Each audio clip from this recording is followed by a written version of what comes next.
See? I'm doing the same thing, no matter where I go. This is how I do it.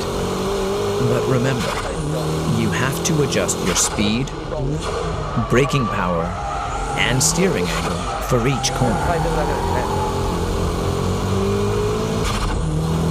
What do you do when it's all wet like this?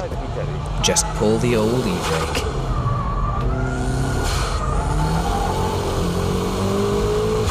In corners where understeer is strong, just pull the e-brake.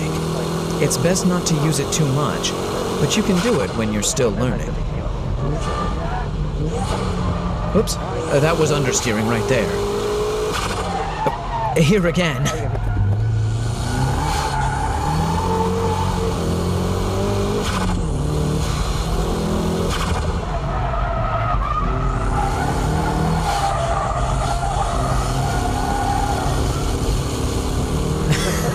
My drifting is a bit wild, isn't it?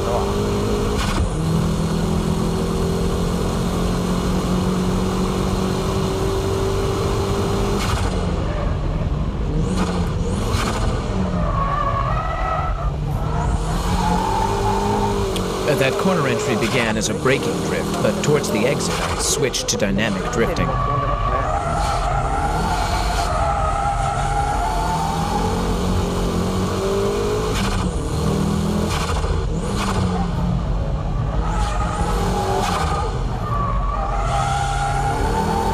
Here I'm power drifting at the exit.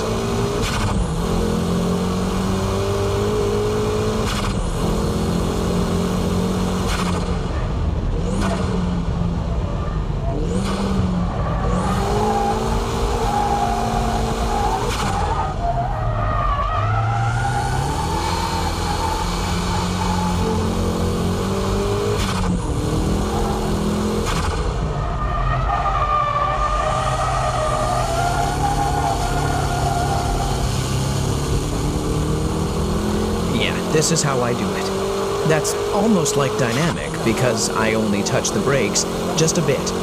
It's a combination of braking and dynamic. Brake and shift down to second. Ride the brakes a little, then transfer the weight to the front. And from here, it's power drifting. I'm going uphill here, so I'll give it a little more braking so that I can get a stronger weight shift and leave a little braking here as well.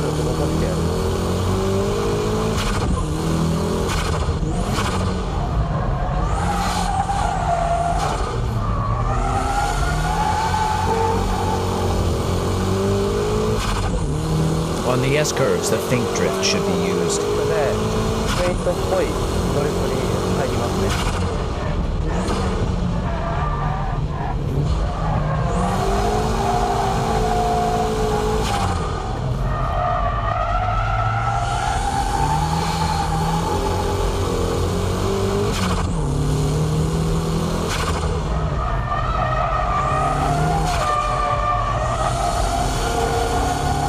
It goes like this. Anyway, like I said, what you do is the same no matter where you go. In braking drifts, just remember to leave that foot on the brake until the weight starts to shift, synchronizing it with your downshifting to third and to second gear. The car will automatically turn in, and then the car will either lose front grip or lose traction in the rear. You let the rear lose grip by adjusting the brake power.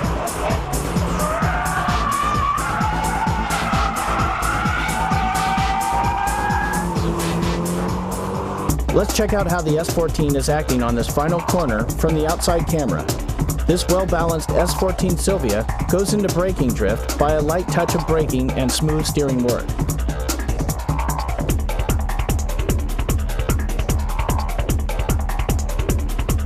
This time, let's check the onboard footage from another lap. Look at the braking. Just like at Ebisu Circuit, Tsuchiya is getting the tail to slide by pumping lightly on the brake.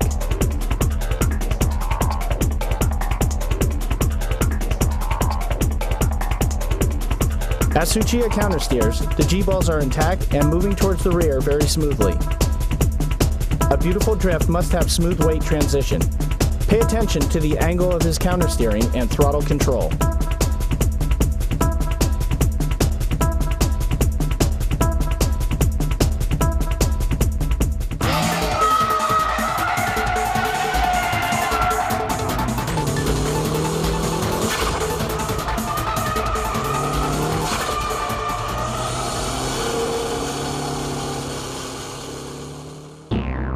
Okay, like I said, there are cars that don't turn well, resulting in strong understeering. Here we have the Hachiroku and the S13, both which are notorious for understeering and weak front traction.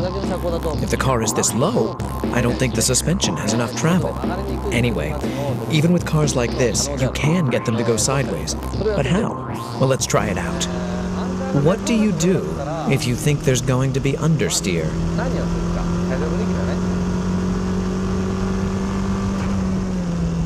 Remember, pull the e-brake.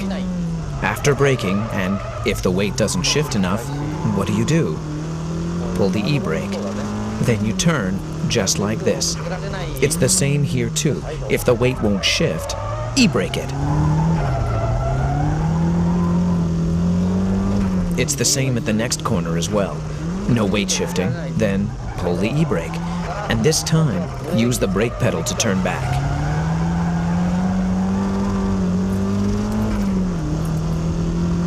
That wasn't so hard, right?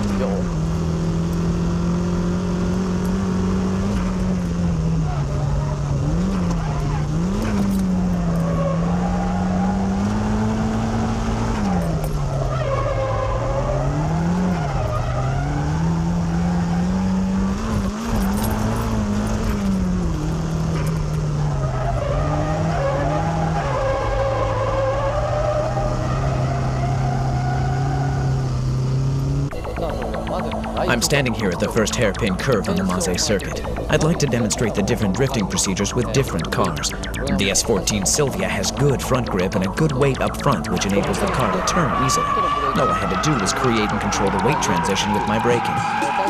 In contrast, the S13's front grip is terrible. Yes, like your car, probably. If you install one of K-Office suspensions, it will go away, but I'm not here to advertise my product, so let's move on. Okay, you start. This is the first corner. You're climbing up to around here, and understeer is strong going uphill. And with the S14, I could easily turn into the corner with a little steering work, and by riding the brakes a little. The S13 and the Hachiroku won't turn enough because it needs more front-end weight. So what do? I give it stronger braking in order to create stronger weight shift to the front. Actually, the braking I do here is the equivalent to how long and strong I brake with the e-brake. Remember, always to shift more weight towards the front end. So here you're going uphill, and when you reach the top, you start braking. And as you turn into the corner, ride the brakes longer compared to what you would do on an S14. Then the rear end will start to slide. From here, you just smile and step on the gas to power drift right out from the corner. Next up is a champion of oversteering, the MR2. I mean, these types of cars won't stop once it starts going around. Just like the NSX, these mid-engine layout cars have light front ends and heavier rears, which makes them spin happy. Oof, that was close. When I ride the brakes like I did with the S14, this happens.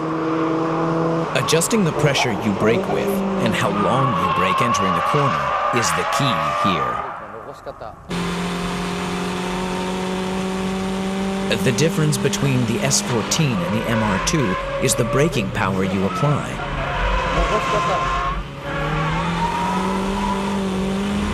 The braking time I ride into the corner is only about half of what I did with the S14.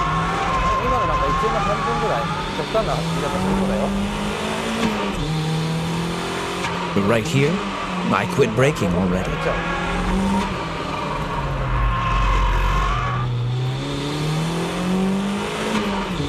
And the braking pressure itself will be weaker compared to the S14. Of course, the method